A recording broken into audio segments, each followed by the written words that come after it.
posting on a throwaway because my girlfriend knows my main. My friend group, which is me, male 26, my girlfriend, female 25, and friends Jay, male 25, Eva, female 26, Liam, male 25, and Frank, male 26, has a tradition of renting a cabin every summer-winter. The cabin has a master bedroom, double bed, a twin room, 2 single beds, a loft, 2 single beds, and a pull-out couch in the living room. My girlfriend and I have always paid extra to use the master exclusively. Everyone else shares the remaining beds, and Eva usually takes the couch since she snores and doesn't want a room with a guy. This year, Frank asked if his boyfriend Ed, male 28, could come with us. None of us hadn't met him, but Frank said he'd cover meals to make up for the cost. Ed seemed nice at first and paid for dinner the first night, which was cool. Problems started when we got to the cabin. Ed said he and Frank wanted to take the master bedroom.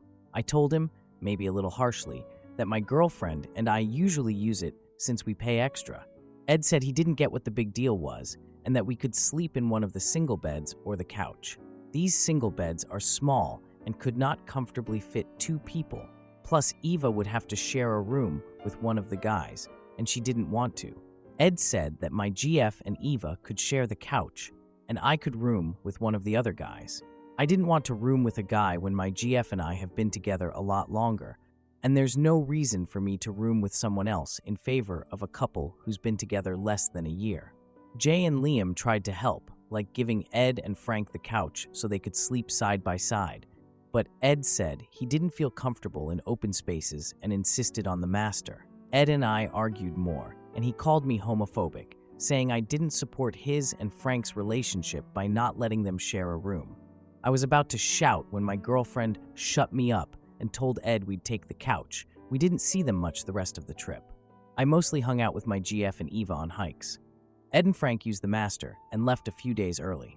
My GF, Jay, Liam, Eva, and I have been talking about what happened. Jay supports me, but Eva and Liam said I made a huge deal out of nothing and that letting them have the master for a week wasn't a big deal. Even my GF says I took things too far by keeping everyone up. I'm still pissed about being kicked out of the room, but I think I might be the idiot because it was late and everyone wanted to sleep, but I kept dragging out the argument and I didn't welcome Ed after he argued with me. Am I the idiot? Now for the update. I had some people ask, so I wanted to update. Thanks to everyone who commented. I realized I need a bit of distance from this group for not having my back.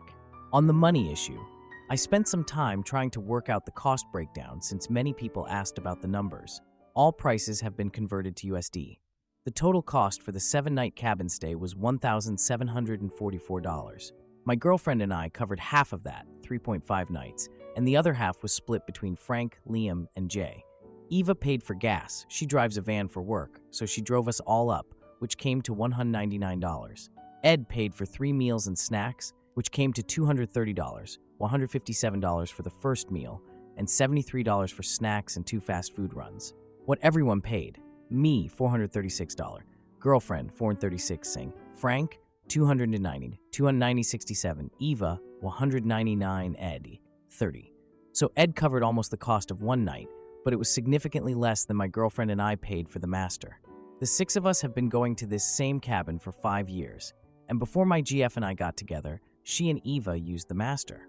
The others are more than welcome to use the master if they pay what my GF and I do, which I see now might not be super fair to them since we're the only couple in the group, so that we can afford it more easily. Like many said to do, I texted Frank and asked him to pay me and my girlfriend for one night's stay on the trip, $290. It might have been a little under, but I didn't want to argue anymore, and my GF told me to sort this out and drop the issue. Frank paid me a few days later and asked if we could meet so he could explain what happened at our local bar. I was to see Ed there when my GF and I arrived. It took some time for the conversation to start, but Ed eventually told us his relationship with his parents has been rocky due to his sexuality. A few months before the cabin trip, he brought Frank home to meet them for the first time, and his parents made them sleep in separate rooms. Ed said his folks implied that he and Frank would be kicked out if they didn't. He said that when I refused to let them use the master bedroom, it brought up those bad feelings, and he misdirected his anger at me. I don't totally buy that explanation, not the full extent of it, but I can understand how not being allowed to share a bed might bring up bad memories for him. For Frank's sake, I agreed to let it go and told them I appreciated the apology, but I still need space. I'm not ready to pick up where we left off. My friends usually talk about taking another trip in November at this time, but I think I'll find somewhere closer to go with my girlfriend so I don't have to deal with this group drama again. I'm still not entirely over her not having my back either, so nothing's in the works right now. Thanks again. Now for a few comments. Usually, people tried to make a good first impression. Even if this did give him some sort of flashback to conflict with his parents, he's still in the wrong. Is your girlfriend just wanting to let it go to keep the peace, or does she not see anything wrong with the issue? Then OP replied, she told me she was tired and that I should stop waffling on the issue to make up my mind if I'm upset about the room and want money back, or just to let it go because I was making the entire group uncomfortable. We were friends in this group before we started dating. It feels like she sometimes puts the good of the group above our relationship. Comment 2. Why wasn't your GF pissed that Ed wanted something he hadn't paid for, but she had? If she gave in just to keep the peace, that doesn't speak well of her character. Then OP replied, it was a long day. We left our city early in the morning, drove for almost the whole day, ate dinner, and got to the cabin late at night. She and everyone else told me they wanted to sleep. Comment 3. Ed lied during the apology. He just said it to calm down the conflict. What adult can't accept to not have the best bedroom and throw a tantrum? Over it.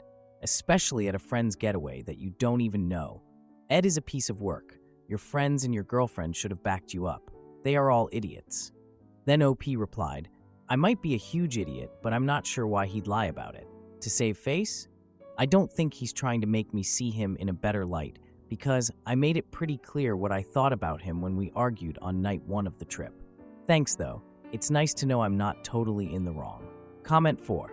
Whatever his explanation is, tagging along with an existing group as an outsider to a trip that's basically a tradition of theirs, being invited to the trip by one person from that group after the plan was already made, and then kicking out 2 core members from a room they paid for, is a shitty and entitled thing to do.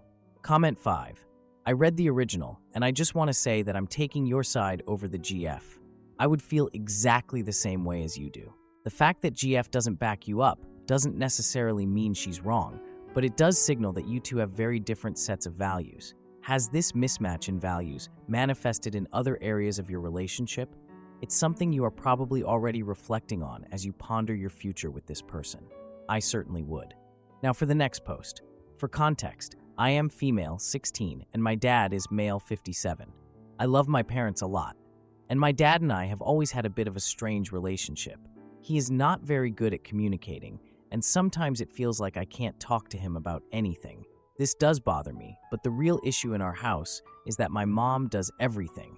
Every day she makes dinner, does the dishes, laundry, etc. On top of this, she recently started remotely working full-time again, and she is currently going back to college to get her master's degree. I do everything I can to help her out, but I can only do so much. My dad works full-time, and that's it. He never does any chores or helps around the house at all.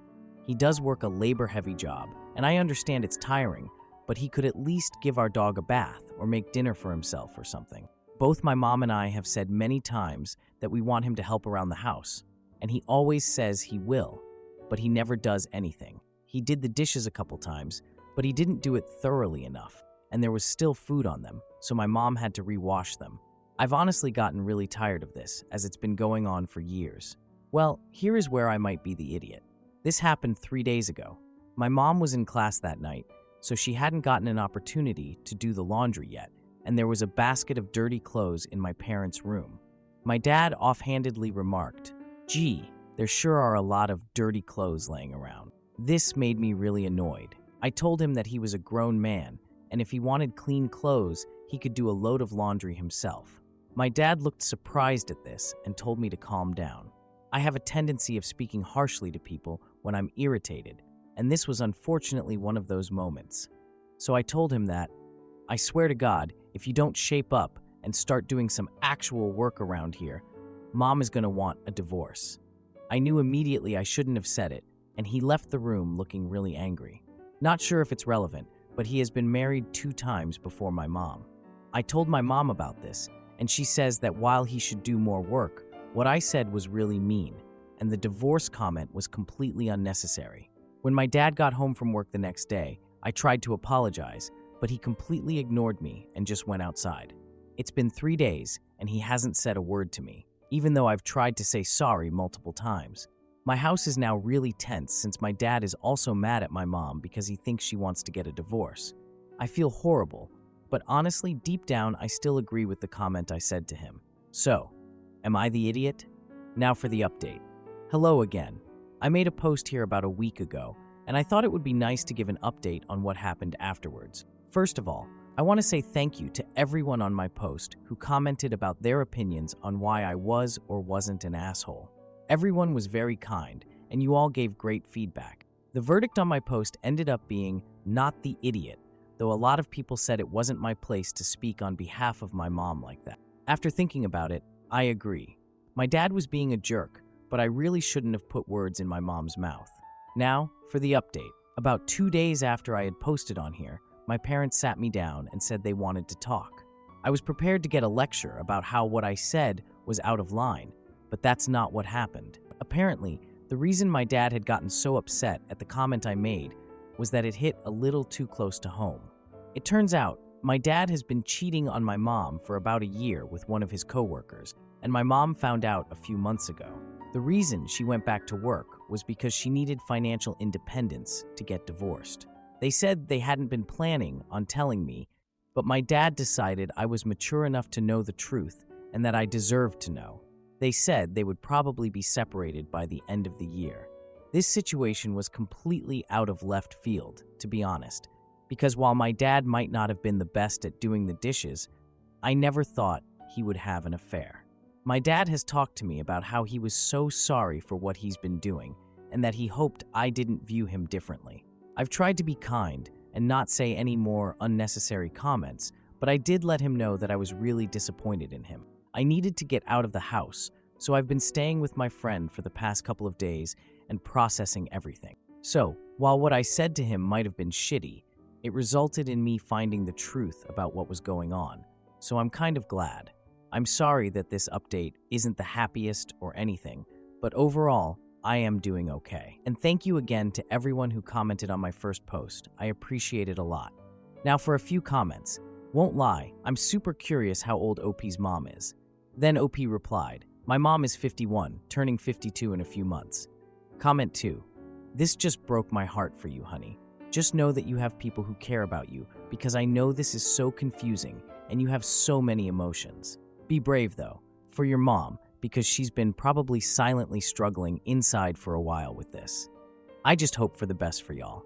Much love for you and your family. Then OP replied, thank you very much for your kind words. They are much appreciated. I can only imagine what my mom has been feeling, so I've been trying to help her out as much as I can. Comment 3. I'm so sorry, OP, but hopefully this is a great new life for you and your mom. I'm sorry for whatever step monsters he inflicts on you. Classic case of can't be single because he wants a maid, I suspect. But did he do the laundry? Then OP replied, thank you so much for the well wishes, and he never ended up doing the laundry. Comment 4. My dad has talked to me about how he was so sorry for what he's been doing and that he hoped I didn't view him differently. Idiot. Yes, his primary concern is how he's perceived. Yikes, but not surprising. I'm very sorry about all this. Comment 5. Man who had affair and can't be bothered to do the dishes hopes his child won't view him differently. Selfish and delusional. Now for the next post. My friend was over visiting. I offered tea. She said yes. She's not much of a tea drinker. She normally drinks cheap herbal teas, which are not actually tea anyway, and isn't picky. I, on the other hand, have a cabinet full of teas of various types, imported from around the world. I offered her a decent selection, a nice oolong, a nice white tea, a high-quality herbal, a good flavored black. She pointed at something else in the cabinet and went, "What about that one?" I hesitated, then said, "It's pretty expensive pu'er I had imported, and she probably wouldn't like it anyway." She said I'm being stingy and could let her taste for herself. But pu'er is a polarizing tea anyway, and this stuff is not cheap at all, and it would be difficult for me to get more of this brand. I know I can make multiple cups from it, but I hadn't been planning on doing a pu'er week right now and really didn't want to waste it on someone who probably wouldn't like it anyway. She doesn't even like strong black tea. For those not in the know, my family has compared the smell of pu'er to fish and dirty socks. I like it a lot, but I understand it's not everybody's thing. Now she's being passive-aggressive at me. Am I the idiot? Now for a few comments before the update. Not the idiot, especially since making that particular type of tea for her would mean forcing you to use or waste your whole supply in a short period of time. Weird that she wasn't happy choosing from the ones you offered. Then OP replied, I think she was just kind of nosing at my interesting-looking tea cabinet, which I get, but when I visit my fellow tea-drinking friends, even if I see something shiny, I'll generally keep my eyes to myself unless it is offered. Tea can be very expensive. If it had been a different tea, I might have given her anyway, but I just couldn't bring myself with the pu'er. Comment 2. Why open the cabinet and give choices? You are the host. You choose what to serve. It avoids awkward conversations. Then OP replied, the tea was in the cabinet. I opened it and took out several options to offer her, including an herbal. She looked in the cabinet while I was doing so and asked about the pu'er. I hadn't thought to pre-remove the tea from the cabinet so she wouldn't see that there is other tea, because most people will choose from provided options. Comment 3. Not the idiot. Your mate was out of line. You offered her decent tea. She went poking about and asked for your good stuff like it was hers. That pu'er is not builder's brew. It is niche, expensive, and an acquired taste. If she is not even into proper tea and normally drinks glorified potpourri, what is she on about? If she normally drinks floral bathwater, she would likely hate the pu'er anyway. Let her sulk. She is being daft. Then OP replied, thank you for at least understanding my strong feelings about herbal versus tea. Lol. For what it is worth, this isn't a huge strop. She was just annoyed. It is not the highest stakes conflict I've been involved in. I just felt a bit bad afterwards. Comment 4. Oh, for fuck's sake. I thought this was going to be about gossip. Comment 5. You only had to say, it is my special tea and I am not opening it. I'm not into tea, but I like a whiskey. I have a few on the go and a special bottle I'm saving for an occasion. Anytime I offer someone a whiskey, I just tell them they can have whichever they want, except my special one as I'm saving it. I've never once had a problem or attitude about it, and if I did, I would tell them to sling their hook and stop being ungrateful. You did make it seem like your friend wasn't worthy or deserving of the tea. So yeah, you're the idiot. A little for how you communicated. Now for the update. So I was judged, not the idiot on the post, but there was definitely a lot of very lively discussion about tea snobs, and inappropriate nosing in cabinets. I very much appreciated all the comments. As it happened, about a week after the post, our friend group WhatsApp started talking about, you guessed it, tea. Specifically, somebody went, what do you mean different types of tea, like verbena? And another friend, not even me, went off about how that is not real tea. Look, my friends and I agree on the important things in life. Also, I'm waiting for people to wonder why the fuck we keep on talking about tea on our WhatsApp group. It doesn't actually happen that often, I swear. Anyway, I jumped in and said, how about we have a tea party, and I will let y'all try the fancy stuff. So we did. About 10 friends came, including the original friend who was cruelly denied the good pu'er. We tried 8 different types of tea, including some variants of the same type, so they could compare the flavors, e.g., 2 oolongs, 2 English breakfasts. The biggest hit was the chai, lol. Afterwards, some people asked where they could order some of the teas for themselves. And as for the friend from the first post, she tried the coveted pu'er and did not like it, lol. Oto, her heart opened to the genmaicha. One of my other friends did enjoy the pu'er though. Everyone had a good time and agreed that we should totally do it again. I am now sitting here and sipping my 3rd steep of the leaves with great satisfaction. Now for a few comments. Pu'er is something of an acquired taste. Yeah, this was a major discussion point on the original post. I'm not a tea person, but genmaicha has a pleasant mild flavor. My mom calls it Rice Krispie tea. I get it, but also feel like that doesn't capture how nice it is, XD. Comment 3. Good for you. I think it's great that you could work it out in a positive way, and everyone now gets to enjoy tea parties. Then OP replied, it was a really positive ending to the whole thing. It was also really fun hearing my friends comparing the tea flavors to each other and commenting on them. People also brought finger foods and cookies and stuff to make it a proper party. Comment 4. I like this update. You rock. What an awesome idea to have a tea tasting party for your friends. This is the nicest possible update, and I'm glad that one friend who didn't like the puer discovered Gen Maicha. That's such a sweet ending to the story. If you made it to the end of the video, comment what city you're watching from. Don't forget to like, subscribe, and have a great day.